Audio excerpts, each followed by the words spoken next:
Fair District. And as you can see, we are recording. That was perfect timing, Julia. Thank you.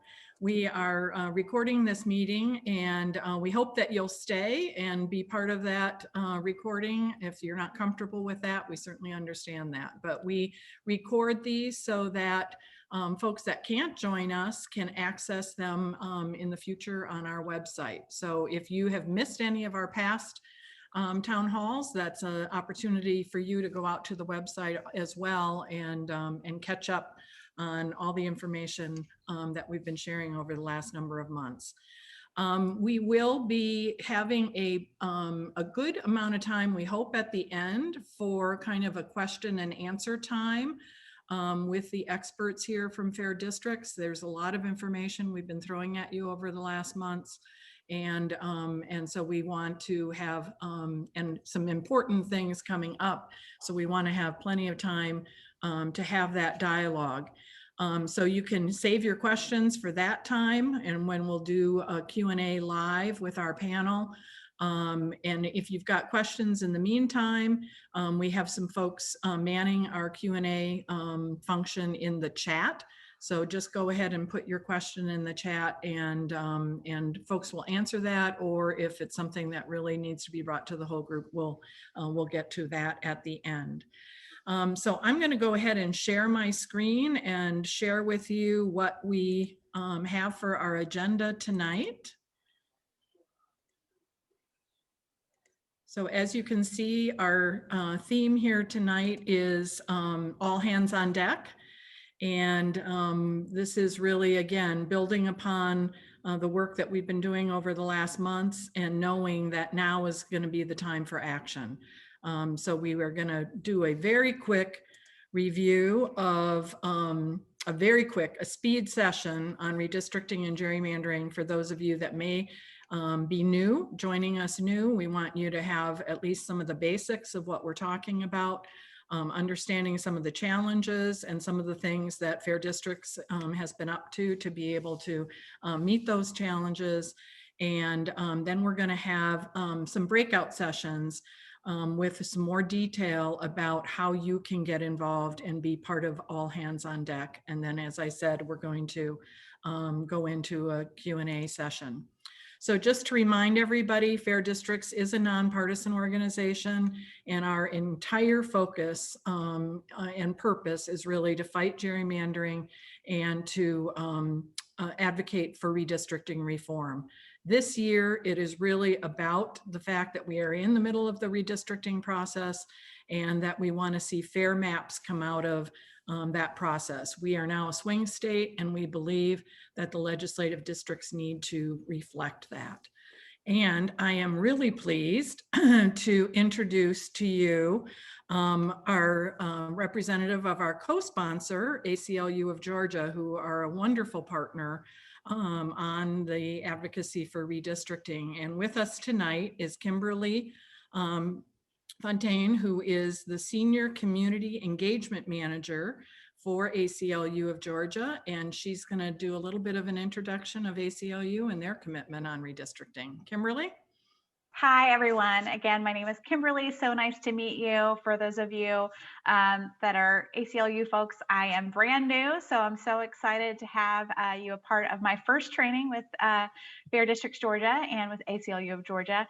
And we are also a nonpartisan organization, and we focus on enhancing and defending civil liberties and rights of all Georgians through legal action, legislative and community advocacy, and engagement and education. And we are focused on redistricting right now. So thanks so much for joining. Great, thanks, Kimberly. Okay, now we're going to go into the very fast speed session on redistricting and gerrymandering and some of the work that we've been about. So just to get the definitions straight for everybody, there is reapportionment and there's redistricting. And reapportionment really is the process where where the census information is used to determine how many US House districts that there will be in each state. And for the state of Georgia, this process has already happened. For the state of Georgia, we have 14 House districts today, and we will have 14 House districts going forward. So, so that has not changed for Georgia. Redistricting now is the process that we're involved in now. And the legislature is responsible to draw the boundaries for the district in the state. And that includes the House districts, those 14 House districts, as well as the Georgia General Assembly. And we have 180 districts in the House, the State House, and 56 in the Senate. There's also a redistricting process that happens at the municipal local level. So that will be happening kind of on a parallel process here. Just a reminder, we often get a question about, well, what about the Senate, the US Senate? And remember, those Senate seats are statewide seats. So there are no districts to be redrawn related to the Senate. So what is gerrymandering?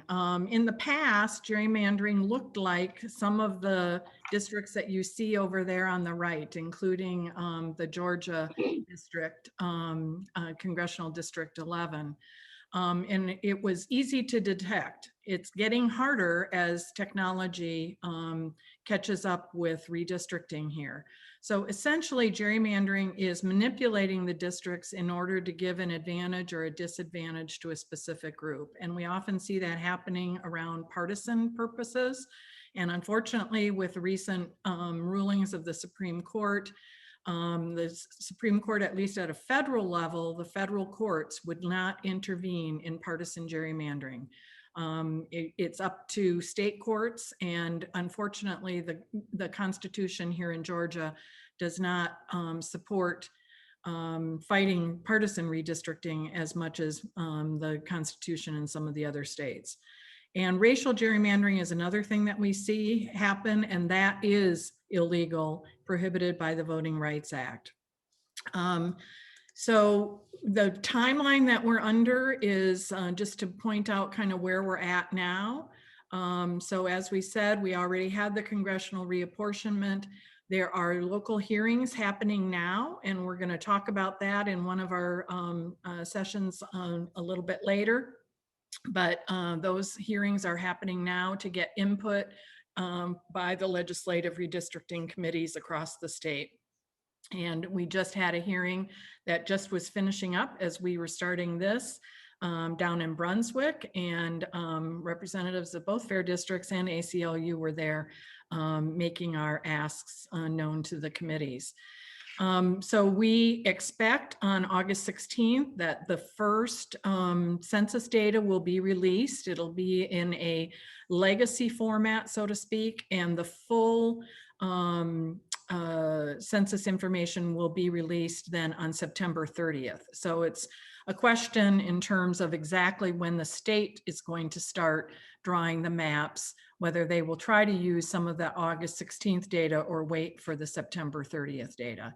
Therefore, it is still really unknown when exactly that's going to be happening and when the special legislative session will happen, but it'll be likely later this year. So some of the challenges this year, definitely we've got a compressed time frame with the census release coming out way later than it would normally have been released, much earlier in the year. But because of the pandemic, there has been a delay and therefore a very compressed time frame. This quote, "When the frost is on the pumpkin," is what Speaker Ralston was quoted as saying for when he thinks the special session will happen. And so that's not real clear, but probably near the end of the year. Certainly we're concerned here in Georgia with this being a secretive process. Yes, they are having public hearings now, but there's a number of points in the process where we believe that there should be more transparency and public participation. A lot of the process in the past has really happened behind closed doors and has been very partisan. We hear in the public hearings the chairs saying they have a commitment to fairness, but the reality is no matter who's in charge, and we've seen that happen in Georgia when both Democrats were in charge and when Republicans have been in charge, the incentive to manipulate the maps by that party that has the power to draw the lines is very powerful. And we don't have standards in Georgia law that that really govern the process. And so we do believe that we've got a big risk related to gerrymandering, and we're doing everything we can to fight for fair maps this year. So the three asks that we have been talking about are listen, show your work, and check your work. You can use those as hashtags in social media and so forth. So first of all, we want communities to have the chance to have input, and that the legislature really responds to that community input. Overwhelmingly, what we've been hearing in the public hearings so far have been exactly that. People saying, please keep my community together, or please put my community back together because you split it the last time around. We also want them to show their work. We want this to be a very transparent process. Fair Districts led a coalition letter to the leadership of the General Assembly and the leadership and the committee members for the redistricting committees. Was signed on by 20 organizations with a whole list of things that we're really asking for around transparency, around public input, around fair maps. So you too can read that letter at that bit.ly right there, Fair Maps Georgia, and see what we've been asking for and make that part of your advocacy. And then finally, check your work. We're going to talk in a minute here about the work we've been doing with Princeton Gerrymandering Project, and we are going to have benchmarks or fairness tests or whatever you want to call them. We're going to have the ability to evaluate the maps that come out for fairness. And we want the legislature proactively to say, we're going to use those fairness tests to judge our own work. So that's another ask that we have. So just real quickly, if you were not able to join us last month we threw a lot of information at you, a lot of the work that our mapping and analysis team has been doing and the work that they've been doing with Princeton Gerrymandering Project. And I'm going to do in just a couple of slides, try and give you the highlights, but encourage you, if you're interested in more detail and weren't able to join us for that session, to access that video and PowerPoint that's available on our website. So one of the things that we've been looking at is the reality that one of the means to introduce partisan advantage in the 2011 redistricting cycle appears to have been splitting small cities. And we define small cities as those being at least 10,000, but being less than what a House district population is, which is around 54,000 this year. And what we found is 2/3 of the small cities across the state of Georgia have actually been split and cracked into multiple House districts. And that appears again to have really been increased in the 2011 redistricting cycle, with an increase of 44% in the number of cities that were split. And just to give you an example, here's the city of Lawrenceville. And you can see before the 2010 redistricting, almost the entire city was within House District 104. And the entire city of Lawrenceville is only about 28,000. So it's within the size of an average House district. After the 2011 redistricting, you can see that it was split into 6 different districts. And again, in 2012, when there was mid-cycle redistricting, which is a whole nother topic that's unique here in Georgia, the fact that, that this mid-cycle redistricting happens along the way, it again stayed in 6 districts. And there was again another mid-cycle redistricting in 2015. And so this is what it looks like today, 6 different districts. And that means that the community of Lawrenceville does not have one representative that really represents their needs, and have 6 different representatives that they need to go to in order to address community interests. So that's one of the big issues that we have found here in Georgia. In the work that we've been doing with Princeton, one of the things that we are really excited about is to bring some really sophisticated analytics and capabilities here to Georgia for the very first time. Some of these are things that have really just been developed and weren't even available back in the 2011 cycle. So the first thing that we did with Princeton is complete this phase 1, which was a 20-year history of redistricting here in Georgia. We looked at the last 2 redistricting cycles along with mid-cycle redistricting. And there is a full narrative report at this bit.ly here, FDGA -PGP 20-year history, if you're interested in the detail behind that. And again, this was summarized in our town hall last month. Going forward, we are then using that same technology and capability in order to identify what are the benchmarks for what we would expect to see based on the census once it's released for the State House, the State Senate, and for congressional seats, so that we will be able to evaluate when the maps come out, whether they in fact meet those benchmarks or that range that we would expect to see. We're going to be evaluating both for partisan balance as well as minority representation. So this is the bottom line summary of the results of the 20-year project that we did with Princeton Gerrymandering Project. And we evaluated the current maps that we have now and looked at comparing the current maps to 500,000 maps that are drawn with meeting all of the redistricting criteria, but neutral on partisan balance. And as you can see, on partisan balance, we find that the State House and the State Senate do not measure up to fair maps. The congressional map, however, at this point in time, does look like it is balanced. In terms of competitive districts, the State Senate does not meet the benchmark there, and on minority representation, whereas for the State House and the congressional districts, they do. So this is the kind of independent analysis that we are able to do with the sophisticated analytics and technology that that Princeton has brought to us.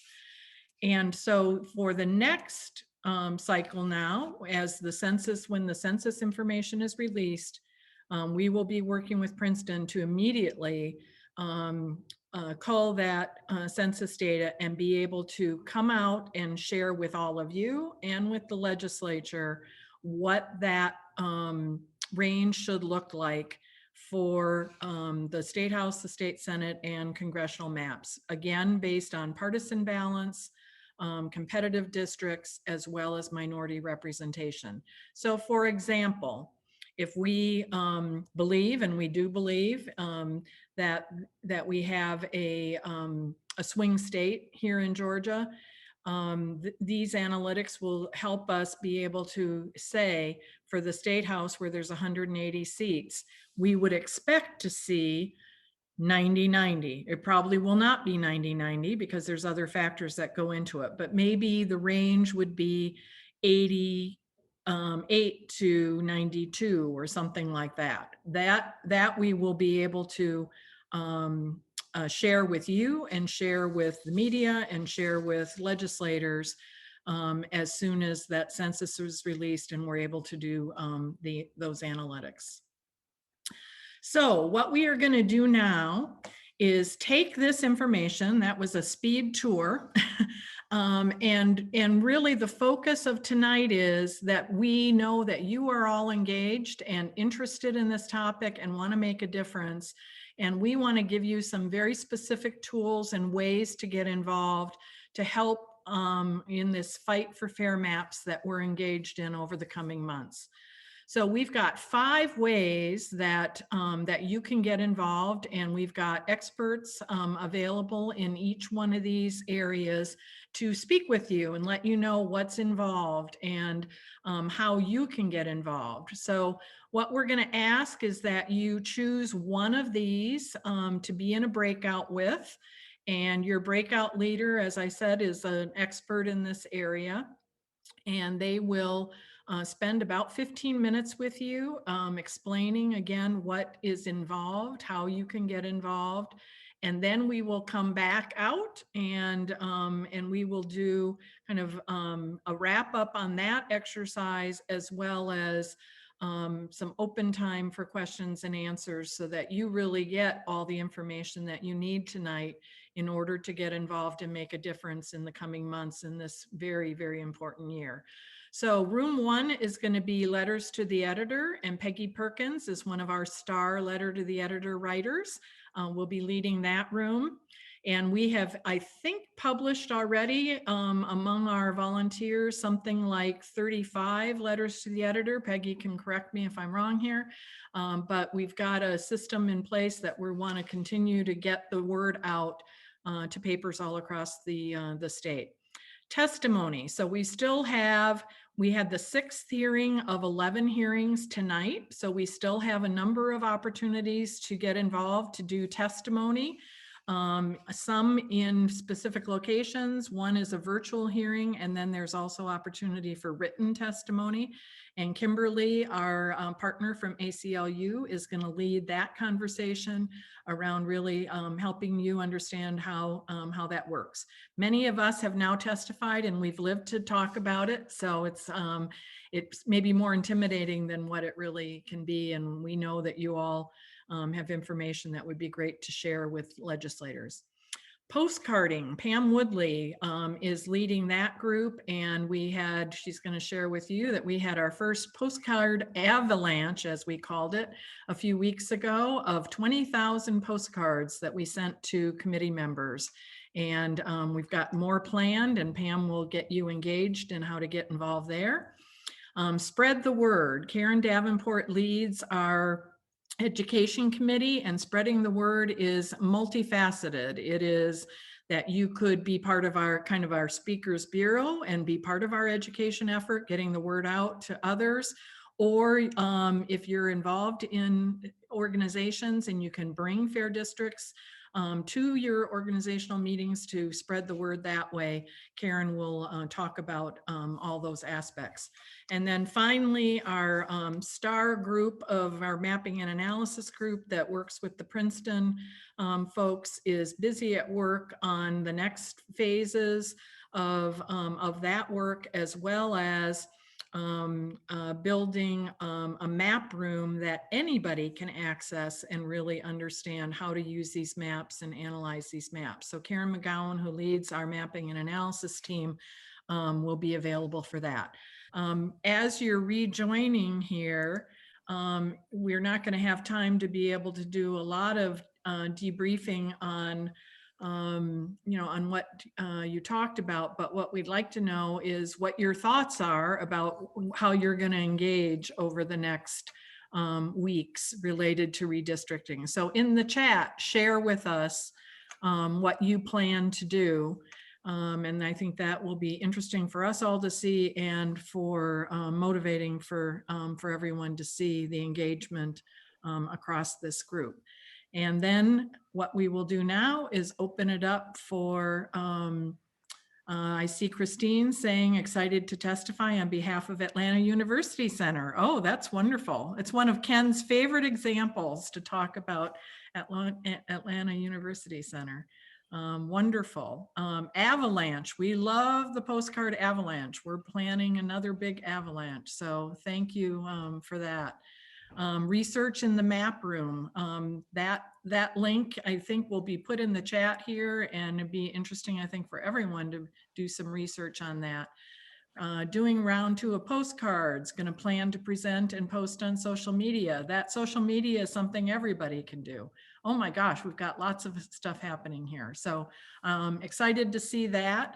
What we will do now is really, again, help you prepare to be ready to do all of those activities. You've got all the experts here now, so we're going to open it up for for Q&A. And what we're going to ask you to do is just to raise your hand.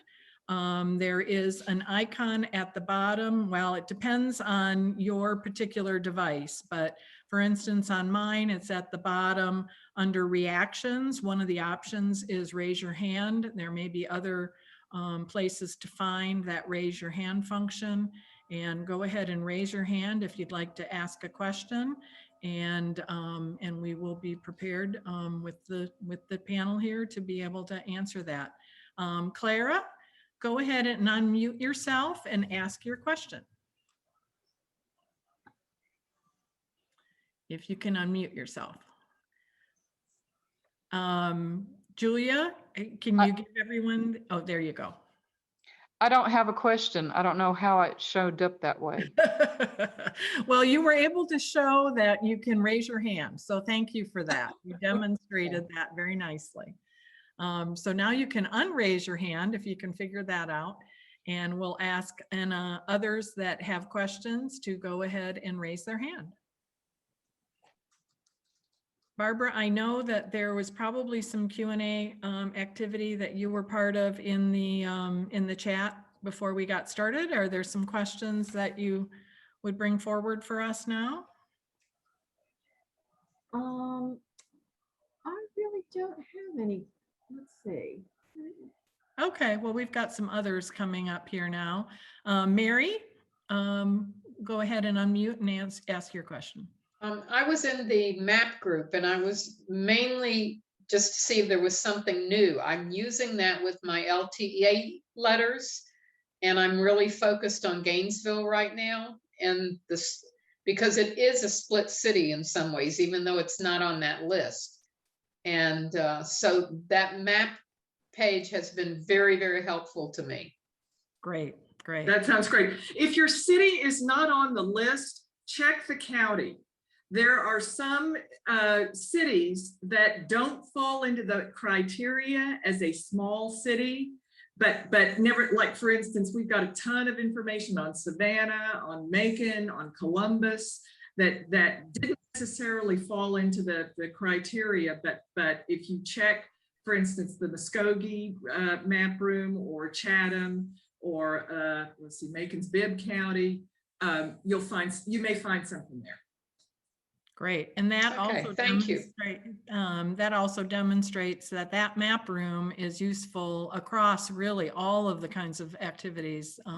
It's not just for mapping analysis. It serves us in advocacy across all these activities. Okay, next up is, I'm not sure your name, Emira, or you want to unmute yourself? Go ahead. Immerma? Immerma? That's my, no, I don't know if maybe you're looking my, I don't know. You. Yes, me. I'm Joan Immerman. Okay, Joan, wonderful. Thank you. So I know there's strength in numbers, and I know we have a lot of activities here, but with numbers, are there any kind of very group rallies, because this is all part of the voting rights and what's happening with the voting rights in Georgia and all over the country. Are there any mass rallies planned for voting rights or redistricting? I'm going to toss that to Ken, because he was just talking to me today about an opportunity right up those lines. Ken? I think the answer is we need to have some. I think that a show of force is important. I look at the postcards, see, what was it, 11,000 postcards? 20,000. 20,000 postcards. That's already a show of force, right? But nothing gets the media's attention by having, 1,000 people standing on the steps of the Capitol. So I know there are some groups now just starting. I just got wind of something on Sunday, actually, of a group starting to talk about doing something soon. I think it's too soon for us to tell you what that is, because the plan is just now being sort of formulated. But I can see that in the mid-August timeframe, or later, after when the data drops in mid-August, when the maps get released, that there will be a need to do some kind of activity. And I frankly look forward to joining folks in person to do that kind of a thing. Let's assume that we're all comfortable. We may all have to wear a couple of masks. but I think that's going to be important. So at the moment, I'd say we don't have any specific plans, but I think the answer is we would favor plans to have, again, in a nonpartisan fashion. We're out there for fairness, and let's make our voices heard about being fair. So I would ask you to stand by, and we'll talk. I'll let you know. Okay, stay tuned. And please subscribe to our newsletter so you'll find out about it. Right. Yeah. Okay, next, Claudia, I think is next. Unmute yourself. I believe Lily was ahead of me. Okay, Lily, go ahead and unmute yourself. I'm not My sure question is pretty short. I already have my postcards for the second avalanche. I already did the first avalanche, but I'm on Facebook and I have friends who are in all kinds of places in Georgia. Is there an email address that I could direct them to contact to be mailed postcards as part of a post on fair districts, so that we could get this word out beyond the attendees here? And how I got my postcards was through Indivisible Georgia, but a lot of my friends aren't in Indivisible. So, I'm looking to spread the word farther. Thank you. So I'm looking for Pam and I don't see her spotlighted. Is Pam Woodley still with us? I am.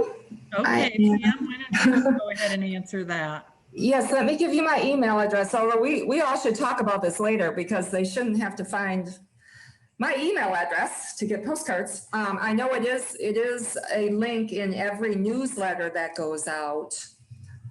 Great, thanks, Pam. And yes, we love people from all over the state. That's really so important. And especially we're really trying to recruit people that live in the districts of the committee members, that we want them to hear from their own constituents as well. Okay, Claudia, back to you. Thank you. You all probably already know this or are already at least aware. Georgia, if in terms of gathering a crowd to appear on the steps of the Dome or wherever, Georgia women have gotten really good at that. And so if we're not already partnered with them in some way, it's something to think about maybe. Okay, great. That's a great suggestion. We are partners, as you see tonight. We're partners with ACLU, and there's a whole coalition of folks that are now working on redistricting across many organizations, and we're have kind of a strategic plan that we're starting to work together around all of this. So that's a great suggestion. Excellent. I think they're really good at training people how to testify, what to say, how to present, whatever. So great. Okay, Linda, you're next up. Other people may have known what to do. I work with National Council of Jewish Women, and we work with the Temple, and I had a whole list of people out of the city, and I sent postcards to them.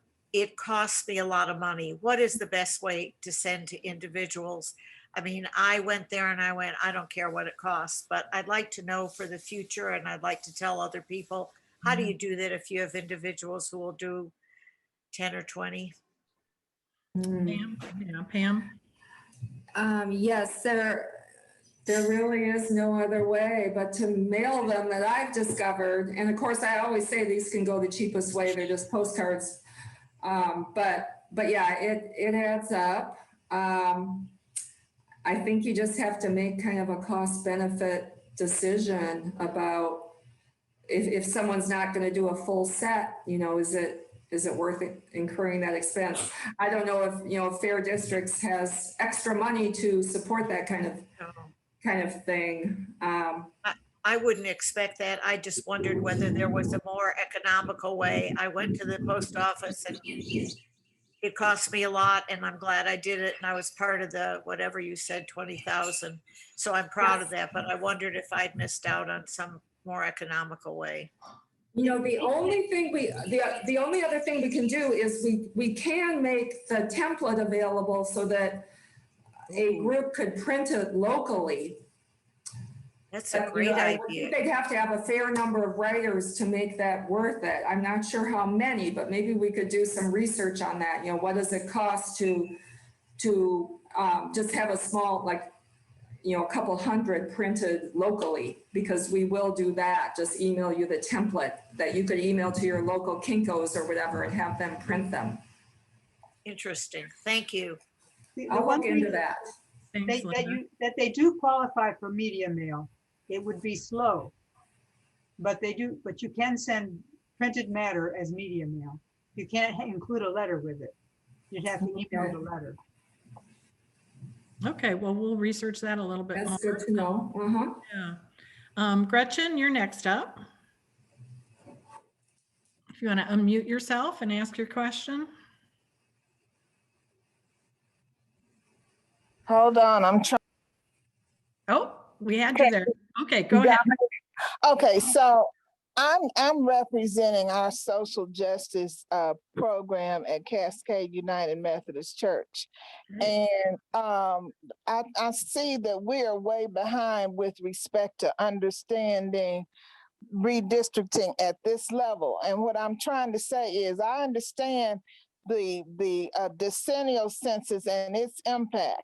But this time, in as much as Georgia is not getting a new representative, the redistricting has to do with trying to, now this is a question, does the redistricting have to do with trying to make the districts deal with the one person, one vote? Is that what we're doing? Trying to equalize? Yeah, and I'm going to ask Ken just to maybe give an explanation on that. Ken? Yes, right. So the first principle in drawing district lines, whether it's congressional districts, state house or state senate, is the one person, one vote rule. Congressional districts, we try to get them in Georgia within 1 or 2 people across the state. So the 10 million people divided by 14 will yield some number of 1,000 people per district. So the first principle is one person, one vote. And then there's other questions of fairness. You have to make sure that you provide adequate minority representation. Our view, of course, is that you want to make them partisan balance. That's not always the view of the legislature, as we've seen. But the first principle is one person, one vote. So even if Georgia only gets 14 congressional districts, we did not get any more. But because the population has shifted all around and we've grown by 10%, all the district lines have to be redrawn so that they remain equal in population as of the census. So that really is the starting point for all the map drawing that the legislature has to do. And what we're looking at is how to make sure that those lines get drawn fairly so they don't advantage or disadvantage a party, a racial group, an ethnic group, or what have you, right? So that really is the starting point, is the one person, one vote principle. I hope that answers your question, but if there's another part to that question, please follow up here. Well, the other part is, in as much as we're kind of new in conceptualizing this and figuring out what we can do to help, we don't really know. I mean, we have done postcards and all these things. We know the mechanisms that can be used in order to put the pressure and to express our opinion, but we are not real conversant with how these other factors influence the districts. And so as you move along, or if you have something that kind of explains that at a more basic level, then I would appreciate being told where to find that so that I can get our congregation up to speed. So there is a lot of information on our website, Gretchen, and Karen's raising her hand. I bet she's offer to speak to your group if you're interested. Right, Gretchen, we'd be more than happy to come and speak with your group and explain, basically how this is how the whole perception of gerrymandering, redistricting, and how it impacts us as citizens, and how it is drawing lines that's not really giving us fair representation. So if you will, okay. I think if you will put your information in the chat, we'll contact you and we can set up a time to speak with your congregation. Okay, now it will have to be by Zoom because we haven't gone back in yet. That's fine. That works perfectly. Okay, thank you so much. Okay, so with that, I know we're really at time. We want to just highlight two things for you. First of all, just to do a plug that there are still 5 public hearings that are happening, 3 yet to happen across other areas of Georgia, tomorrow in Albany, Columbus on Wednesday, and Macon on Thursday. And then there's a virtual session that anyone can participate in by Zoom on Friday night on the 30th. The Augusta session had to be rescheduled because of the hurricane and the state of emergency here in Georgia. And so that will be announced at a later time. But anyone can also be involved by submitting written testimony. And we've got the bit.ly here. If you want to submit written testimony, it's like a Google form, written testimony GA. Please take the opportunity to make your voice known. And then lastly, just to put on your calendar for save the date, we will have another town hall next month, kind of same day, same time. Monday on August the 30th at 7 p.m. We anticipate a lot of things happening over this next month that we want to make sure everyone's updated on and keep in regular contact with you. And then also put on your calendar, if you participated in our Legislative Advocacy Day last March, we've decided to do another one here as we go into the actual map drawing process time. It's going to be on Thursday, September the 16th from 1 to 3 p.m. And I'm really excited to announce that Dave Daly, who is one of the rock stars on the redistricting topic and the author of 2 books related to redistricting, is going to be our keynote speaker for that session. And we also have other invites out for other interesting speakers. And then we will have a good portion of the time that day to do some real-time action advocacy as well. So please save the date for both of those. And with that, we will thank you all for attending. Thank you all for being engaged, and anxious to see the actions that you're able to take as a result of the discussion this evening. So thank you all.